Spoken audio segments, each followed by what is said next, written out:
حي على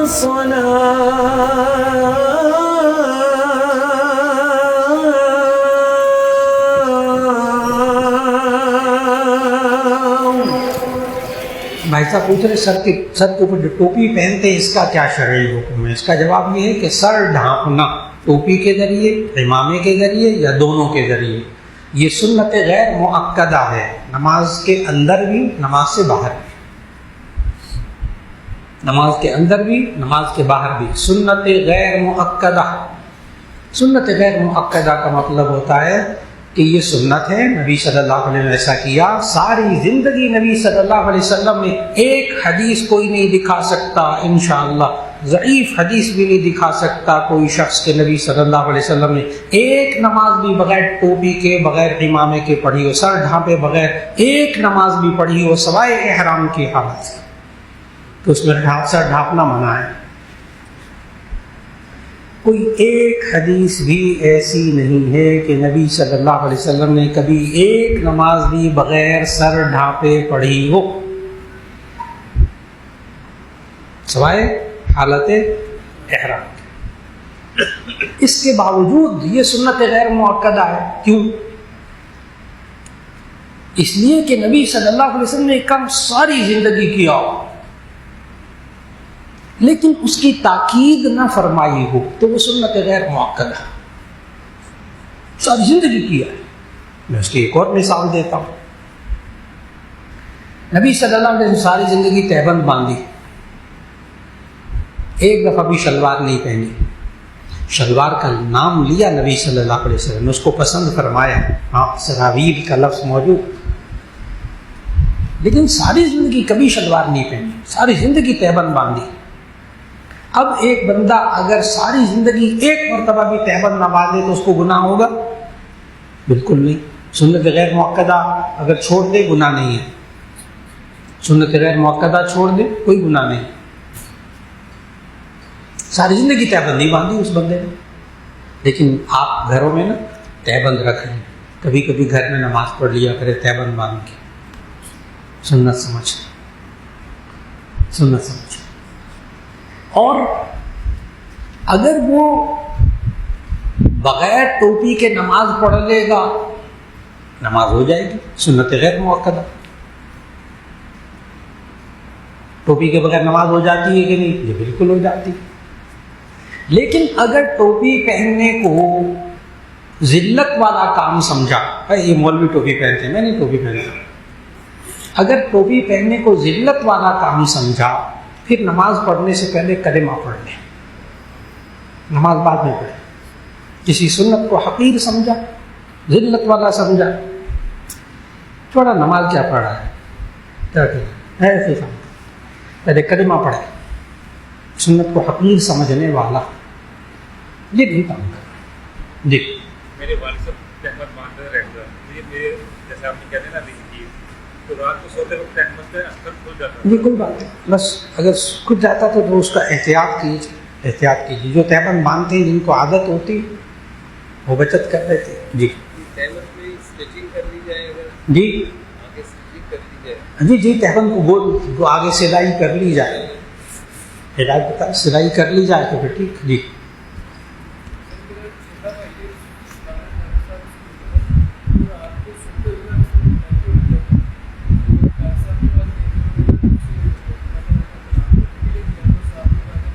اچھا سوال سمجھ، بھائی صاحب نے سوال کیا ہے کہ میرے بھائی ہیں چھوٹے تو وہ رات کو سوتے وقت ڈر جاتے ہیں، کیا کرنا چاہیے؟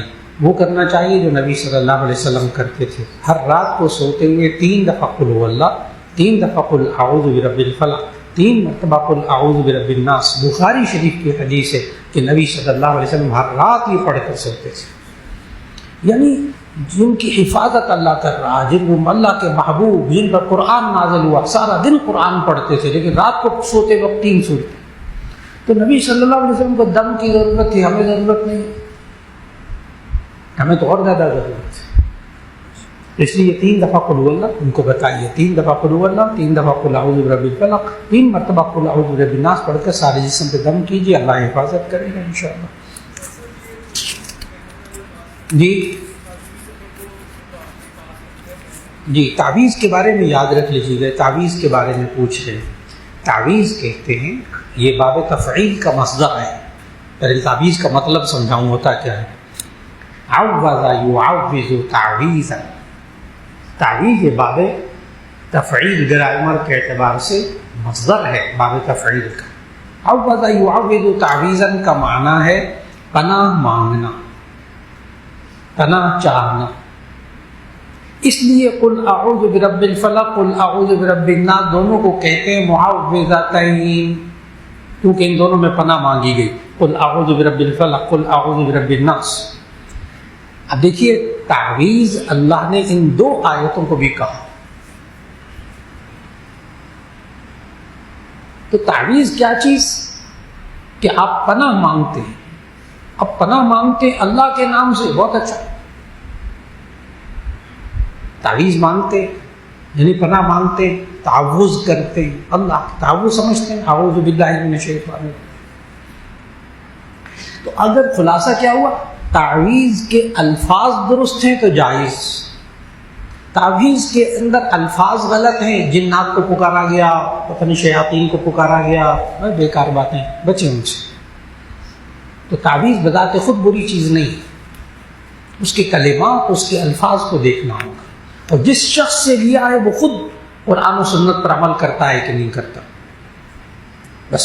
اور پھر تعویذ باندھنے کے بعد اگر یہ سوچا کہ اس تعویذ نے میرے کاروبار کو چلایا، اس تعویذ نے شفا دی ہے، اس تعویذ کو باندھا تو میرا مسئلہ حل ہوا ہے، اللہ بیچ میں نہ ہو، تو پھر کلمہ پہلے پڑھ لیں، پھر پہلے کلمہ پڑھ لیں. کیونکہ تعویذ یہ غلطی ہوتی ہے، یہ غلطی ہوتی ہے کہ انسان پھر تعویذات کو سب کچھ سمجھنا شروع کر دیتا. تو جائز تعویذ جائز، غلط الفاظ، غلط طریقہ، غلط تعویذ.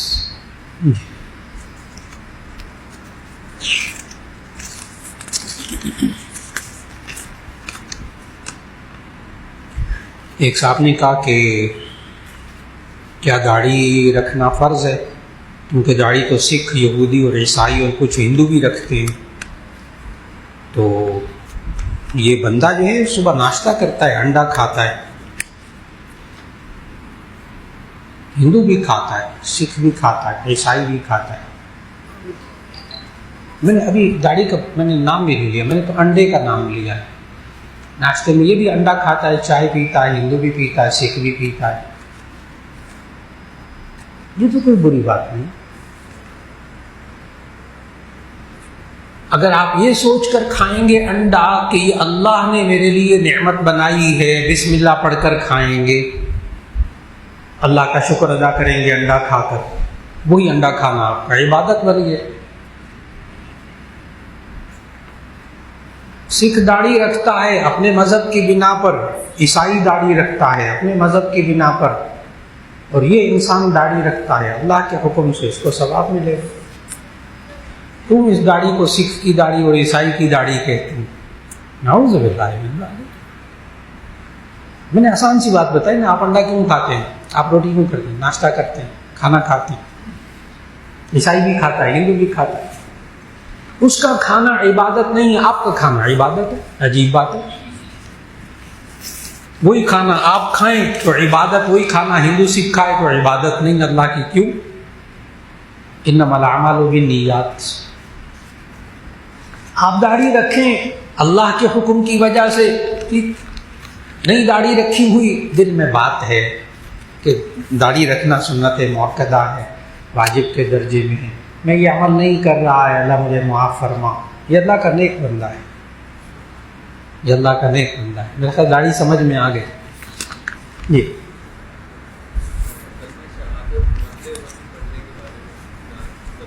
جی بھائی صاحب کہہ رہے ہیں کلمہ شہادت مرتے وقت پڑھنے کے بارے میں نبی صلی اللہ علیہ وسلم تلقین کی کہ جب کوئی بیمار ہو، مرض الموت لاحق ہو، مرنے کے قریب ہو، اس کو کلمے کی تلقین کیجیے، اس کو پڑھنے کو نہ کہیں. بڑی عجیب بات ہے. ہمارے فقہا نے لکھا اس کو پڑھنے کو نہ کہیں. پڑھ کلمہ، مرنے لگے پڑھ کلمہ پڑھ، وہ آگے سے نفی میں سر ہلا دے، گڑبڑ ہو گئی، کیونکہ نہیں میں نہیں پڑھ سکتا، میں زبان نہیں کام کر رہی. اس لیے اس کو پڑھنے کو نہیں کہنا، کلمہ شہادت یا کلمہ میت کو پڑھنے کو نہیں کہنا. نبی صلی اللہ علیہ وسلم سے کہا اس کے پاس بیٹھ کر پڑھو، تم خود ہلکی سی آواز کے ساتھ پڑھو، بس توفیق ہو گئی، بہت اچھا. نہیں بیچارہ ایسے وقت ایک دم بے ہوش ہوا، ایک دم ہارٹ اٹیک ہوا، موقع ہی نہیں ملا. ایمان تو تھا نا آخر وقت میں، انشاءاللہ جنت میں جائے. تو ایمان کے ساتھ جنت میں جانا اس کا ذکر تو ہے. اللہ تعالیٰ کے رسول صلی اللہ علیہ وسلم سمجھائے من قال لا الہ من کان آخر کلمۃ لا الہ الا اللہ فقد دخل الجنہ، کہ جس کا آخری کلمہ لا الہ الا اللہ ہوگا وہ جنت میں داخل ہوگا. زبان سے نہیں کہہ سکا، دل میں ایمان ہے تو انشاءاللہ جنت میں جائے. جی اسی سے ریلیٹڈ ہے جی، کوئی بیمار شدید ہو جاتا ہے اور ڈاکٹرز تقریباً کہہ دیتے ہیں کہ بس اس کے لیے دعا کریں، تو لوگ اکثر سورہ یاسین پڑھنا شروع کر دیتے ہیں، اس کا مطلب جی بھائی صاحب نے کہا ہے کہ جب قریب الموت ہوتا ہے ڈاکٹر جواب دے دیتے ہیں تو اکثر لوگ سورہ فاتحہ اور سورہ یاسین یہ پڑھنا شروع کر دیتے ہیں. تو اس کا جواب یہ ہے کہ یہ روایات میں موجود ہے کہ نزع کے وقت میں آسانی کے لیے میت کے مرنے والے کے قریب، مرنے کے قریب ہے بیچارہ، اس کے قریب بیٹھ کر سورہ یاسین پڑھیں تو نزع کی کیفیت میں اللہ آسانی کر دیتا ہے. یہ روایات موجود ہیں. تو اس لیے اس نیت سے پڑھیں، یہ اس نیت سے نہیں کہ جلدی مر جائے، اس نیت سے نہیں کہ بس یہ اب مرنا ہی ہے اس نے. بعض لوگ ہوتے ہیں وہ ہوا ایسا کہ ڈاکٹر نے کہا کہ نہیں بس اب دعا کریں، تو پاس بیٹھ کے سورہ یاسین پڑھنا شروع کر دی، تو مریض نے خود کہا مت پڑھو سورہ یاسین، میں نہیں مرنے لگا بھی، کہہ دیا اس نے ہسپتال میں، کہہ دیا میں نے، وہ واقعی بعد میں اللہ نے ٹھیک کر دیا اس کو. تو بات کو سمجھنا ہے کہ مریض کے پاس برکت کے لیے، اس کو کہ برکت کے لیے صرف مرنے والے کے قریب نہیں پڑھنی، سورہ یاسین حفاظت کرنے کے لیے بھی پڑھتے ہیں، آپ کی شفا کے لیے بھی پڑھتے ہیں، سورہ یاسین شفا کے لیے بھی پڑھتے ہیں. جی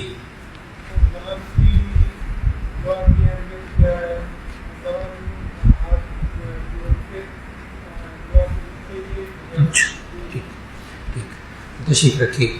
اصل میں نبی صلی اللہ علیہ وسلم فرما رہے ہیں، سوال یہ ہے کہ اذان کے بعد کی جو دعا ہے اس کی اہمیت کیا ہے، اور پھر اس کے ساتھ اس کے الفاظ ہمیں جب کہیں تو دونوں ہاتھ اٹھا کر کہنے چاہیے، بغیر ہاتھ اٹھا کر دعا کرنی چاہیے، وہ والی اذان کے بعد کی. تو اس کا جواب یہ ہے کوئی بھی دعا ہاتھ اٹھا کر بھی کر سکتے ہیں، وہ بھی سنت ہے، بغیر ہاتھ اٹھائے دعا مانگے کوئی بھی دعا جائز ہے. بغیر ہاتھ اٹھائے مانگنا بھی سنت ہے، ہاتھ اٹھا کر مانگنا بھی سنت ہے. لیکن اذان کے بعد کی دعا بغیر ہاتھ اٹھائے مانگنا سنت ہے، اور ہاتھ اٹھا کر مانگنا جائز ہے. بڑی توجہ سے، اذان کی دعا ہاتھ اٹھا کر مانگنا جائز ہے، اور جائز کام کو اگر لازمی حیثیت دے دیں گے فرض واجب کی، وہ فوراً بدعت ہو جائے گا. اس لیے بعض حضرات علماء کے جب کوئی دیکھتے ہیں نا ہاتھ اٹھا کر دعا کر رہا ہے اذان کے بعد، تو کہتے ہیں نا بدعت ہے، وہ ٹھیک کہتے ہیں. لیکن اگر کوئی مانگے اور لازم نہ سمجھے ہاتھ اٹھا لے تو جائز ممانعت نہیں ہے اس کی. لیکن اگر کوئی عادت بنا لے گا تو وہی بدعت ہو جائے گی. ایک تو یہ. دوسرا یہ ہے کہ نماز اذان کے بعد جو ہم دعا مانگتے ہیں نا، عجیب بات ہے، ہم اپنے لیے مانگتے ہی نہیں. اہمیت بتانے لگا، اذان کے بعد کی دعا ہم اپنے لیے مانگتے ہی نہیں. اذان کے بعد کی دعا کا ترجمہ سنانے لگا، پھر آپ کو اندازہ ہوگا. اللہم رب هذه الدعوة التامة والصلاة القائمة آتی محمد الوسیلۃ والفضیلہ، محمد صلی اللہ علیہ وسلم کو وسیلہ جنت میں اعلیٰ مقام اور فضیلت عطا فرما. آتی محمد الوسیلۃ والفضیلہ وابعثہ مقاما والدرجۃ الرفیعہ، یہ حدیث میں نہیں ہے، لوگوں کا اضافہ ہے والدرجۃ الرفیعہ. اسی طرح ورزقنا شفاعتہ، یہ بھی حدیث میں نہیں ہے، کسی حدیث میں نہیں. اضافہ ہے، اچھا اضافہ ہے، لیکن سنت نہ سمجھیں. میں تو وہ دعا سناؤں گا جو حدیث میں ہے. اللہم رب هذه الدعوة التامة والصلاة القائمة آت محمدا الوسیلۃ والفضیلہ وابعثه مقاما محمودا الذی وعدتہ، اور ان کو بھیج اس مقام میں جس مقام محمود جس کا آپ نے وعدہ کیا قرآن میں، عسیٰ ان یبعثک ربک مقاما محمودا انک لا تخلف المیعاد۔ یہ انک لا تخلف المیعاد یہ جامع ترمذی کی حدیث میں نہیں ہے، باقی حدیث کی کتب میں یہ موجود ہے۔ تو والدرجۃ الرفیعہ اور وارزقنا شفاعت یہ حدیث میں نہیں ہے، دو جملے نہیں ہیں۔ انک لا تخلف المیعاد یہ ترمذی والی حدیث میں نہیں ہے، باقی حدیث کی کتب میں موجود ہے۔